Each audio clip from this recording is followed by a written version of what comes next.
ইনশাআল্লাহ? দাঁড়াবেন তো ইনশাআল্লাহ? আর বলেন দাঁড়াবেন তো ইনশাআল্লাহ? সব বরদাস্ত করতে পারবো। আল্লাহর নবীর খতমে নবুয়তের মুকুট নিয়ে যে মুরতাদরা টানাটানি করবে ওদেরকে বহু ছাড় দেওয়া হয়েছে, আর ছাড় দিতে আমরা প্রস্তুত না ইনশাআল্লাহ। এদেশে নিজের বাবার বিরুদ্ধে কথা বললে তার শাস্তি হয়, নিজের সন্তানের বিরুদ্ধে কথা বললে তার শাস্তি হয়, নিজের বিরুদ্ধে কথা বললে তার বিচার হয়। অথচ আল্লাহর নবীর খতমে নবুয়তের মুকুট নিয়ে টানাটানি হয়, ওখানে আসতে সুশীল সাইজা যায়, যার যার ধর্ম নিয়ে সে থাকবে। এইরকম কথা আমরা বলতে পারি না, কোন মুসলমান বলতে পারে না। কাদিয়ানীদেরকে যারা কাফের মানবে না, ওরা নিজেরা কাফের। কাদিয়ানীদের পক্ষে যারা নেবে ওরাও কাফের। আমরা অন্য কিছু চাই না। একটাই কথা, বাংলাদেশে হিন্দু থাকবে, বৌদ্ধ থাকবে, খ্রিস্টান থাকবে, মদ, কোরআন, গারো, চাকমা, কুকি, সাঁওতাল, টিপ্পা সহ সব জাতি থাকবে। আল্লাহ নবীর দুশমন এই জমিনে থাকতে দেওয়া হবে। আমাদের বড়রা যদি একটা বাগদার মুসলমান জানতে চাই যে বহু সহ্য করা হয়েছে, এখন তোমার জীবন দরকার, রক্ত দরকার। আল্লাহ নবীর ইজ্জত রক্ষায় কে কে জীবন দিতে প্রস্তুত আছো?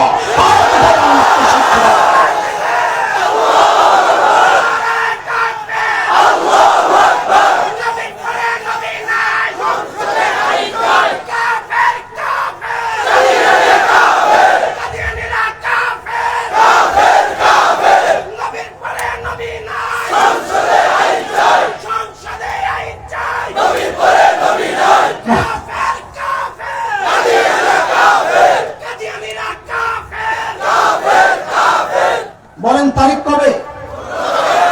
2000 মনে থাকবো তো ইনশাআল্লাহ। 14 তারিখই যাওয়ার জন্য প্রস্তুত হবো। বড়দের সাথে মশওয়ারা করে যেভাবে যাওয়ার প্ল্যান হয়, প্রোগ্রাম হয়, এভাবেই যাবো। বিশৃঙ্খল থাকবো না ইনশাআল্লাহ। হাসরের মাঠের সিঁড়ি কয়টা ভুলে গেছেন? নিচুল্লা নিয়ে পড়া। 1 নাম্বার যারা বিনা হিসাবে, 2 নাম্বার বিনা হিসাবে, আর হলো কটা? নেকির পাল্লা যাদের ভারী তারা, গুনার পাল্লা যাদের ভারী তারা।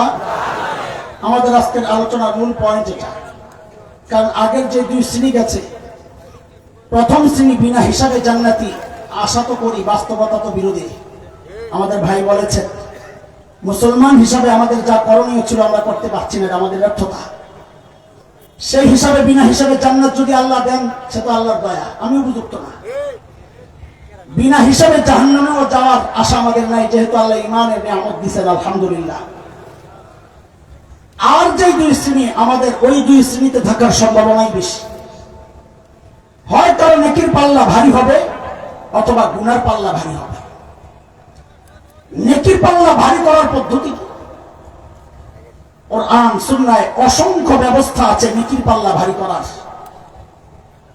শেষ যদি সুযোগ পাই আমি একটা ফিনিশিং এর কথা বলবো কেমনে ভারী করে ইনশাআল্লাহ। তার আগে আল্লাহর কিছু দয়া আমাদের প্রতি পাল্লা ভারী করার জন্য একটু দেখেন। অল্পতেই যেন আমরা নেকির পাল্লা ভারী করতে পারি, আল্লাহ অনেক ব্যবস্থা রেখেছেন। তার মধ্যে সব সময়ের একটা ব্যবস্থা, আল্লাহ বলেন মান জাআ বিল হাসানাহ فله عشر أمثالها ومن جاء بالسيئة فلا يجزى إلا مثلها। আল্লাহ বলেন নেকি করবে একটা, উঠবে কয়টা? বলেন 10টা। বলেন কয়টা? নেকি একটা, উঠবে কয়টা? গুনাহ একটা, উঠবে একটা। সুবহানাল্লাহ বলবেন না? না বাড়ি যায় বলেন নিয়ত করছেন? বলেন আবার ঠিক করে। নেকি একটা, উঠবে কয়টা? গুনাহ একটা, উঠবে কয়টা? বান্দা খবর কি? ফেসবুক চালাইতে চালাইতে গেছে, নেকি করার সুযোগ পাই নাই, গুনাহ চালু আছে। আল্লাহ তাআলা মাঝে মধ্যে স্পেশাল কিছু অফার দেন। যেমন এক অফার দিয়ে দিয়েছেন রমজান আল মুবারক, রমজান মাস। মাঝে মধ্যে বিভিন্ন দোকানে বড় বড় শোরুমে অফার দেয়, একটা কিনলে একটা ফ্রি, 50% ডিসকাউন্ট হয়। আমরা দেখি এদিন রোডে ভিড় পড়ে যায়। আল্লাহ একটা স্পেশাল ডিসকাউন্ট দিয়েছেন নেকির পাল্লা ভারী করার এই উম্মতের জন্য। বলে সেটা কি? বলে রমজান মাস নবী আলাইহিস সালাম বলেন, মান আদ্দা ফীহি ফরিদা কানা কামান আদ্দা 70 ফরিদাতান ফীমা সিওয়া। এই মাসে একটা ফরজ তোমাদের করলে আল্লাহ তার আমলনামায় উঠায়া দিবেন 70টা ফরজ। একটা কিনলে 69টা ফ্রি। সুবহানাল্লাহ। আচ্ছা বলেন তো, আপনাদের জামালপুর যদি এমন একটা দোকান থাকে যেখান থেকে রূপা কিনলে বাড়িতে আসলে দেখে শোনা, কি একটা অবস্থা, এই দোকানের কি হালত হবে বলেন তো? হ্যাঁ, মানুষ ওই দোকানের মাটি শুদ্ধ ওটা খাই লিব, ঠিক কিনা? পরে টয়লেটে চেক করবো কিছু পরিবর্তন হয়েছে কিনা। হ্যাঁ, আর নবী বলেন রমজানে কিংবা রূপা হইব সোনা, মানে কি করবা নফল আমল, নফল আমল আল্লাহ আমল নামায় উঠায় দিবেন ফরজের সওয়াব। কি বান্দা নেকির পাল্লা ভারী হয়েছে, আল্লাহ গেছে গা কেমনে কেমনে রোজা, যা আরেকটা অফার আছে তোর জন্য। বলে কি? বলে লাইলাতুল কদর খায়রুম মিন আলফি শাহর, এমন এক মাস রমজান, এমন একটা রাত করে দিয়ে দিলাম, লো আমল নামা পাল্লা ভারী কর, আমল করবি এক রাত, আমি আমল নামায় উঠাইয়া দেব 1000 মাসের চেয়েও বেশি সওয়াব। এই 1000 মাসের চেয়ে বেশি কত হয়? কত? 83 বছর। জোরে কর না, আরো জোরে কর। 83 বছর 4 মাস। ধন্যবাদ, আপনারা যে হিসাব করছেন, কিন্তু আজকে কানো দেওয়া যাবেন, জিন্দিগিতে হিসাব আর করবো না। বলেন ইনশাআল্লাহ। কেন? বলে হিসাব করছি তো ঠকছি, হিসাব করছি তো কেন? আরে আল্লাহ বলেন খায়র, 1000 মাসের চেয়ে দামি। আপনি 83 বছর 4 মাস লয়ে বয়ে থাকেন, আমরা এটা নিতে রাজি না। আল্লাহ যদি জিজ্ঞেস করেন নিবি কত, তো আমরা বলবো আল্লাহ আপনি বড় কত। হ্যাঁ, 1000 মাসের চেয়ে বেশি কত বলেন তো চিৎকার করে? আমার আল্লাহ বড় যত, বলেন চিৎকার করে বলেন আমার আল্লাহ বড় যত। আমারও জিজ্ঞেস করে তোর কত দিলে চলবি, আমি বলবো আল্লাহ যা দিলে জান্নাতে ঢুকতে পারবো, আমার ওইটাই চলবো। কি বান্দা খবর কি লাইলাতুল কদর আবার ইবাদত করছো?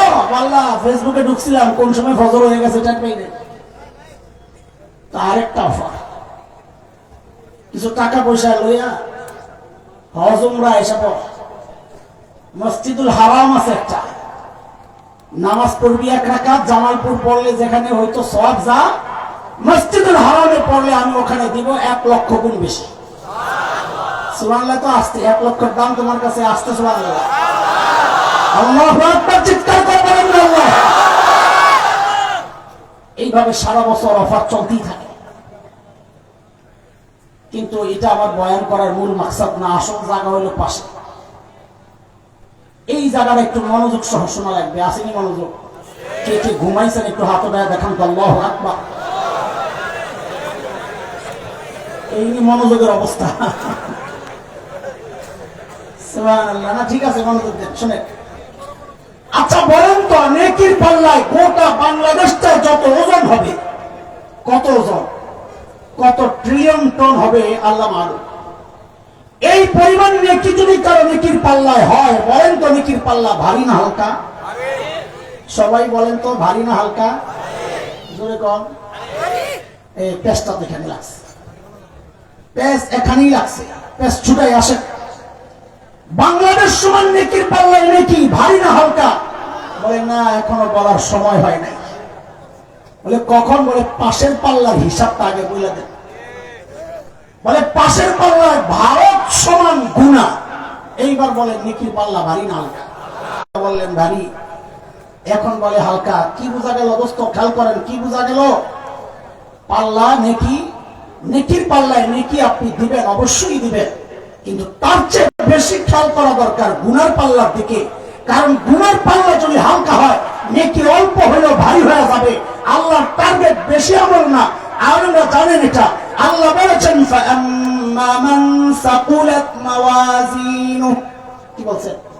বলে ফাআম্মা মান সাকুলাত মাওয়াজিনুহু, না বলছেন কাসুরাত। আল্লাহ বলেন না আমল যার বেশি, আল্লাহ বলেছেন ভারী। নেকির পাল্লায় নেকি আছে 1 কেজি। কয় কেজি? বলেন নেকির পাল্লায় নেকি আছে কয় কেজি? বলেন তো এবার ভারী না হালকা? বলার সময় এই তো বুঝা গেছেন সাবাস। বলে পাশের পাল্লায় কি আছে বলে, বলে পাশের পাল্লায় গুনাহ আছে আধা কেজি, গুনাহ আছে। এখন বলেন তো নেকির পাল্লা ভারী না হালকা? বাংলাদেশ সমান নেকি দিয়েও ভারী বানাইতে পারলেন না, অথচ 1 কেজি নেকি দিয়ে ভারী বানাইলেন। বোঝা গেল নেকির পাল্লা ভারী হওয়া হালকা হওয়া এটা নির্ভর করে গুণের পাল্লার উপর। কথা বুঝে আসছে? তাহলে আমাদের প্রধান টার্গেট কি হওয়া উচিত? দুইটা টার্গেট। বলেন আমার সাথে, টার্গেট কয়টা? বলেন গুনার পাল্লায় গুনাহ রাখবো না। জোরে কর। বলেন গুনার পাল্লায় গুনাহ, গুনার পাল্লায় গুনাহ, গুনার পাল্লায় গুনাহ রাখবো না। রাখবো না দুই অর্থ, একটা হচ্ছে যা আছে ওগুলারে রাখবো না, আরেকটা হলো নতুন করে রাখবো না। তাহলে পিছনের গুনাহ মাফ করাবো, পিছনের গুনাহ রাখবো না, পরিষ্কার করব, ভবিষ্যতে গুনাহ করব না। বলেন গুনাহ রাখবো না, গুনাহ করব না। বলেন ইনশাআল্লাহ, বলেন ইনশাআল্লাহ। গুনাহ রাখবো না, গুনাহ করব না। বলেন আবার বলেন গুনাহ রাখবো না, গুনাহ করব না। হ্যাঁ, পদ্ধতি কি? গুনাহ রাখবো না পদ্ধতি কি? গুনাহ করব না পদ্ধতি। চলেন আগে গুনাহ করব না পদ্ধতিটা একটু শুনি। মনোযোগ আছে? হ্যাঁ, দেখেন আমরা যখন গুনাহ করতে যাই না অথবা গুনায় জড়াই, দুনিয়ার কেউ না জানলেও একজন জানেন। দেখেন তিনি কে বলেন তো? চিৎকার